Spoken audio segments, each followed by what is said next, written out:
പാലക്കാട് ജില്ലയിലെ മംഗലം ഡാം. ആ ഡാമിലേക്ക് പോകുന്ന വഴി കുറച്ചങ്ങോട്ട് സഞ്ചരിച്ച് കഴിഞ്ഞാൽ നമുക്ക് ഭാഗത്ത് ഇങ്ങനൊരു ചിത്രം കാണാൻ സാധിക്കും. ഒരു കാലത്ത് ഒരുപാട് മനുഷ്യർ താമസിച്ച് സന്തോഷത്തോടെ ജീവിച്ച് ദുഃഖങ്ങൾ കൈമാറിയ ഒരിടം, സമ്പന്നമായ ഒരു ഭൂതകാലം ഇന്ന് വെറും ഓർമ്മകളാണ്. ഇതിലോരോ റൂമും നമുക്ക് പരിചിതമായിരിക്കും. കാരണം നമ്മുടെയൊക്കെ വീടിൻ്റെ പല ഭാഗങ്ങളും ഇങ്ങനെ തന്നെ ആയിരിക്കും. ആളുകൾ മാറിപ്പോയപ്പോൾ അതിൻ്റെ അവസ്ഥ.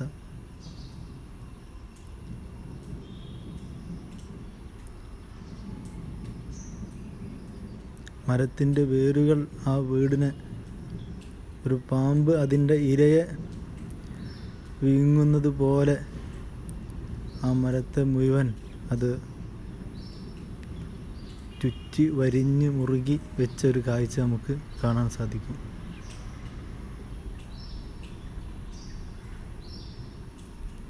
നമ്മളതിൻ്റെ ഉള്ളിലേക്ക് കയറി കഴിഞ്ഞാൽ നമുക്കൊരു പ്രേതാലയം പോലെയൊക്കെ തോന്നും. അതിൻ്റെ പുറമേ നിന്ന് നോക്കിയാലും അങ്ങനെ ഒരു ഗോസ്റ്റ് ഹൗസ് പോലെ നമുക്ക് തോന്നും.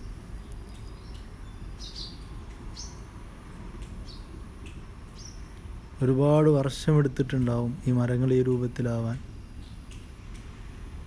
ഒരുപാട് മനുഷ്യർ താമസിച്ചൊരിടം.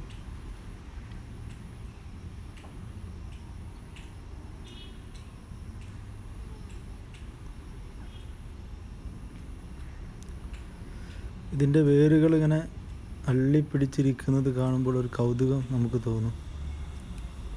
കണ്ടോ, ഒരു വലിയൊരു മരം മുഴുവൻ ആ വീടിൻ്റെ ഭിത്തിയിൽ നമുക്ക് കാണാൻ സാധിക്കും.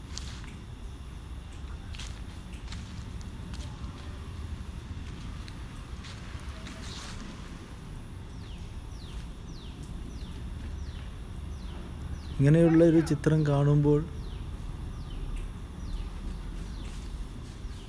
ഭൂതകാലം സമ്പന്നമായ ഒരുപാട് ഇടങ്ങൾ പിന്നീട് വെറും ഓർമ്മകളായി മാറിയ ഒരു യാഥാർത്ഥ്യം നമുക്ക് ഇതിൽ നിന്ന് മനസ്സിലാക്കാൻ സാധിക്കും.